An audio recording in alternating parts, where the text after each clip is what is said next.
નમસ્કાર, હું રાકેશ પંડ્યા. આપ નિહાળી રહ્યા છો અડીખમ ગુજરાત. આજે આપણે વાત કરવી છે ગુજરાતના એવા ગામની જ્યાં આધુનિકતાના યુગમાં પણ વર્ષો જૂની પરંપરાઓ આજે એટલી જ શ્રદ્ધા સાથે જીવંત છે. મહીસાગરનું મૈયાપુર ગામ, જ્યાં હોળી ધૂળેટીના પર્વની ઉજવણી અલગ જ અંદાજમાં કરવામાં આવે છે. મૈયાપુર ગામના શ્રદ્ધાળુઓ અને ગ્રામજનો દર વર્ષે પરંપરાગત રીત રસમો મુજબ હોળીના પર્વની શરૂઆત કરે છે, પરંતુ ખરી રોનક તો જોવા મળે છે ધૂળેટીના દિવસે.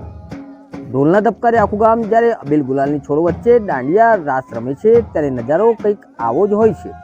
પરંતુ આ ઉજવણીની સૌથી ખાસ વાત શું છે? આ ગામમાં એક વિશિષ્ટ ગોઠની પરંપરા છે. જે કુટુંબમાં વર્ષ દરમિયાન નવા લગ્ન થયા હોય અથવા તો જેમના ઘરે પારણું બંધાયું હોય, એટલે કે નવા બાળકનું આગમન થયું હોય, તે પરિવારો પાસેથી ગોઠ ઉઘરાવવામાં આવે છે. આ એકત્રિત થયેલી ગોઠમાંથી સમૂહમાં પ્રસાદ તૈયાર કરી આખા ગામને વહેંચવામાં આવે છે. આ પરંપરા માત્ર તહેવાર નથી, પણ ગામની એકતા અને નવા સભ્યોને આવકારવાનું એક માધ્યમ છે. આમ ખાનપુર તાલુકાના મૈયાપુર ગામના લોકોએ પોતાની સંસ્કૃતિને નવી પેઢી સુધી પહોંચાડીને આજે પણ આ વિરાસતને અકબંધ રાખી છે. નમસ્કાર.